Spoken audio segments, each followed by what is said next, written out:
لوگ آتے رہے اور جنہوں نے ادعائے نبوت کیا۔ خود جناب رسالت مآب صلی اللہ علیہ وآلہ وسلم کے زمانے میں مسیلمہ کذاب یمامہ کا ایک شخص اٹھا اور اس نے کہا کہ میں پیغمبر ہوں، اور 40,000 لوگ اپنے گرد اس نے جمع کر لیے، اور حضرت سیدنا صدیق اکبر رضی اللہ تعالی عنہ نے اس کے معارضے میں، اس کے مقابلے میں باقاعدہ فوج بھیجی۔ 13,000 کے قریب لشکر جا کے اس کا معارضہ کرتا ہے، اس کا مقابلہ کرتا ہے اور اسے شکست فاش دیتا ہے، اور اس راستے کے اندر اس جنگ میں 1200 مسلمان شہید ہوتے ہیں۔ اگر آپ کی توجہ میری جانب مبذول ہو اور غور اور تدبر کے ساتھ سننے کا مزاج اگر آپ رکھتے ہیں تو بہت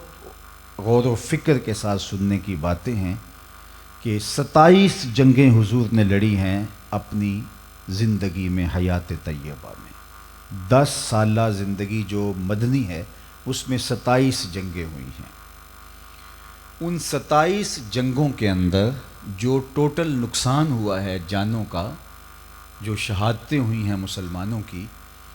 ان کی تعداد 1000 سے بھی کم ہے۔ 27 جنگوں کے اندر جو مسلمان شہید ہوئے ہیں وہ 800 سے کچھ اوپر نیچے ہیں،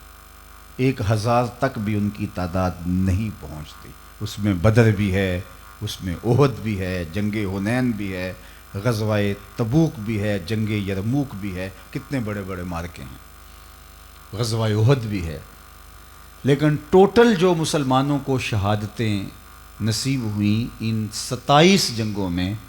ان کی تعداد ہے 1200 اور 800 کے آگے پیچھے۔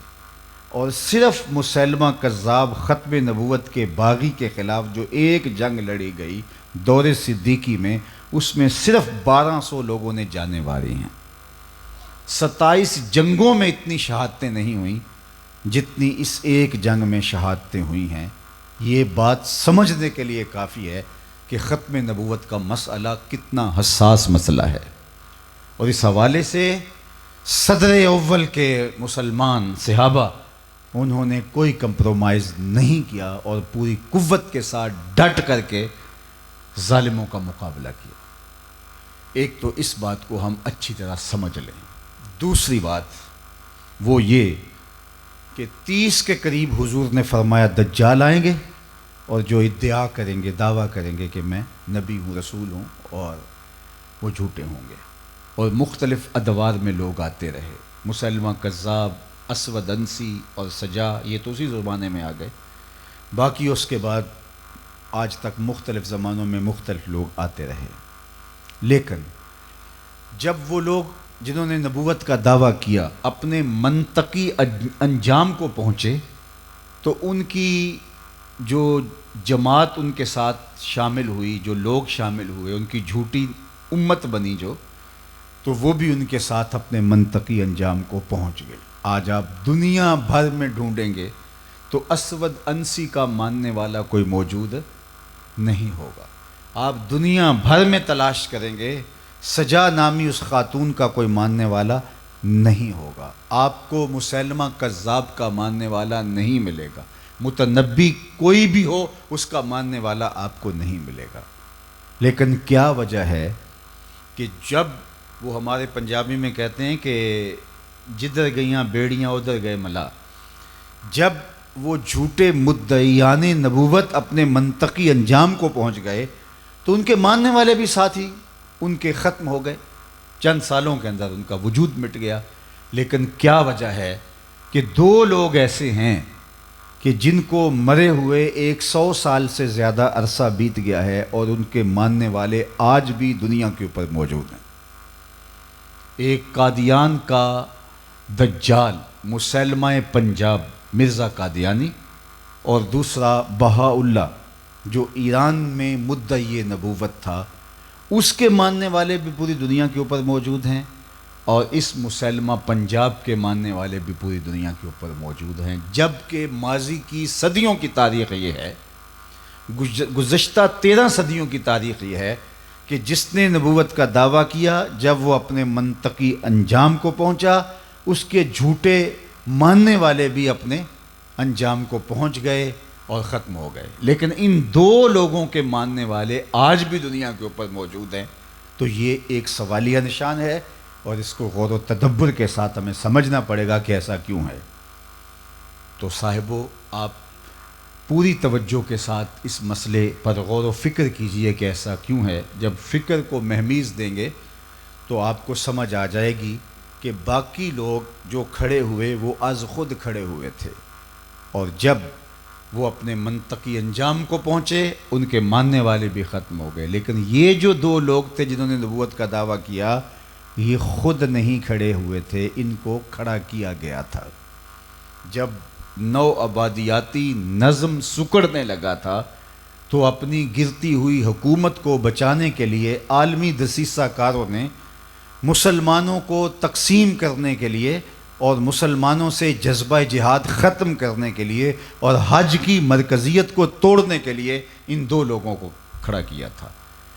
اس کو ٹاسک دیا جہاد ختم کرنے کا مرزا قادیانی کو، اور بہاؤاللہ کو جو ٹاسک دیا وہ تھا حج کے اجتماع کو متاثر کرنے کا، اور اس نے ایک ماڈل تیار کر لیا اور جگہ جگہ تیار کر کے رکھوائے، اتنی دور حج کرنے کے لیے جاتے ہو یہیں گھوم لو۔ اور یہ خود کہتا ہے کہ میں نے جہاد کی ممانعت پر، ترک پر اتنا لکھا ہے کہ اگر اس کو جمع کرنا ممکن ہو تو 50 الماریاں کتابوں سے، پمفلٹوں سے بھر جائیں جو میں نے جہاد کے خلاف لکھا ہے اور اطراف و اکناف عالم میں پھیلایا ہے۔ تو اس کو ٹاسک دیا گیا تھا کہ مسلمان کے سینے سے جہاد کو ختم کیا جائے، چونکہ انگریز نے حکومت چھینی تھی مسلمانوں سے۔ ہندو تو پہلے بھی غلام تھے، اب وہ ان کے غلام ہو گئے، انہیں ہندوؤں سے ڈر نہیں تھا، انہیں ڈر تھا مسلمانوں سے۔ فروغ آدم خاکی سے انجم سہمے جاتے ہیں کہ یہ ٹوٹا ہوا تارا مہ کامل نہ بن جائے۔ اس لیے وہ قوت جسے جہاد کہتے ہیں، اس کو ختم کرنے کے لیے مرزا غلام احمد قادیانی کو کھڑا کیا گیا، اور اس کی جتنی بھی تحریرات ہیں آپ پڑھ کے دیکھیں تو اس میں اس نے جہاد کے خلاف بات کی ہے کہ یہ نہیں ہونا چاہیے، یہ قلم کا زمانہ ہے، جہاد کا زمانہ نہیں ہے۔ اگرچہ امت مسلمہ نے اس کو مسترد کر دیا اور وہ بدترین موت مر گیا، لیکن چونکہ جنہوں نے کھڑا کیا تھا وہ تو آج بھی ان کی سرپرستی کر رہے ہیں، لہٰذا ان کے ماننے والے آج بھی موجود ہیں۔ اس دور کے اشرافیہ نے مانا تھا، چونکہ تاج برطانیہ کے زیر سایہ یہ پودا کاشت کیا گیا تھا اور ان لوگوں کو اس کے سائے میں لا کے بٹھایا گیا تھا، تو اس دور کے اشرافیہ نے مانا تھا اور اس کو اپنا معاذ اللہ پیغمبر کہا تھا، اور آج بھی مغرب دھڑا دھڑ ان کو ویزے دیتا ہے، جبکہ آج ان ممالک کا ویزا لینا کار دارت، لیکن ان کو 1 سیکنڈ میں ویزا مل جاتا ہے، اور وہ اس لیے کہ ان کے سرپرست جو ہے وہ ان کو جو ہے وہ راستہ دیتے ہیں اور ان کو حفاظتوں کا حصار دیتے ہیں اور ان کو تکریم دیتے ہیں۔ اس لیے آج بھی پاکستان کے اندر 1 سال میں محتاط اندازے کے مطابق 10,000 لوگ 1 سال میں بیرون ملک جانے کے لیے اپنے آپ کو مرزائی لکھ رہے ہیں، اور مرزائی لکھنے کا مطلب مرزائی ہو جانا ہے۔ اگر کوئی شخص کہتا ہے کہ چلو کوئی بات نہیں، میں اوپر سے لکھ رہا ہوں، شریعت کے حکام ظاہر پہ ہوتے ہیں، وہ مرزائی ہو جاتا ہے۔ اور ہمارے قریب ایک واقعہ ہوا کہ ایک شخص نے بیرون ملک جانے کے لیے کاغذ بھرے اور اس کے اوپر مرزائی لکھا، لیکن ابھی جا نہیں سکا تھا، وہ بدبخت کہ موت کی گھاٹ اتر گیا اور اللہ کی گرفت میں آ گیا۔ تو اس کے خاندان والوں نے کہا کہ چونکہ یہ تو ایک طریقہ تھا باہر جانے کا، اسے مسلمانوں کے قبرستان میں دفن کر دیا گیا، لیکن پھر بعد میں مسلمانوں کے احتجاج کی وجہ سے اس کو اکھاڑ کر کے مسلمانوں کے قبرستان سے نکالا گیا۔ تو یہ بات ذہن میں رکھیے گا کہ یہ خود کاشتہ پودا نہیں ہے، بلکہ یہ یہودیت کا کاشت کیا ہوا پودا ہے۔ اس لیے علامہ اقبال نے کہا تھا کہ مرزائیت یہودیت کا چربہ ہے، اور کسی نے کہا تھا کہ یہ اسلام کے بھی دشمن ہیں اور پاکستان کے بھی دشمن ہیں، اور انہوں نے ہمیشہ اسلام کو نقصان پہنچایا اور انہوں نے ہمیشہ پاکستان کو نقصان پہنچایا۔ لیکن دنیا کی تاریخ کا یہ انوکھا باب ہے کہ پاکستان کی نیشنل اسمبلی میں ان کو قانوناً پاکستان کے آئین اور دستور کے مطابق کافر ڈکلیئر کیا گیا، لہٰذا انہوں نے اس کو مانا نہیں، تسلیم نہیں کیا، اور در بدری کی ٹھوکریں کھا رہے ہیں اور ذلیل و رسوا ہو رہے ہیں۔ لیکن یہ قانون باقی رہے گا۔ آئے دن چھیڑ چھاڑ کی جاتی ہے اور یہ کوشش کی جاتی ہے، اور لوگوں کے دل میں ان کا جو ہے وہ ان کو مظلوم بنا کے پیش کیا جاتا ہے کہ یہ بھی تو اس ملک کے باسی ہیں، ان کو بھی حق ہونا چاہیے، اور یہ حکومت فیصلہ واپس لے لے کسی طرح سے، یا اس کے اندر کوئی ترمیم کر لی جائے۔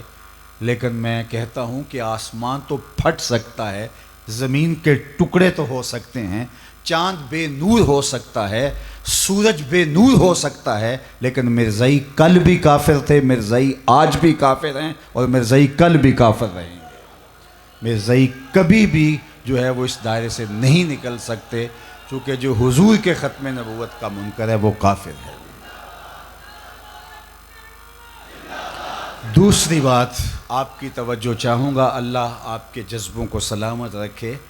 لیکن میں چاہوں گا کہ زیادہ سے زیادہ آپ اس مسئلے کو سننے کی کوشش کریں۔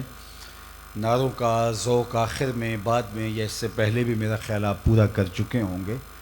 بس میری گفتگو کی طرف آپ کی توجہ رہے۔ تو یہ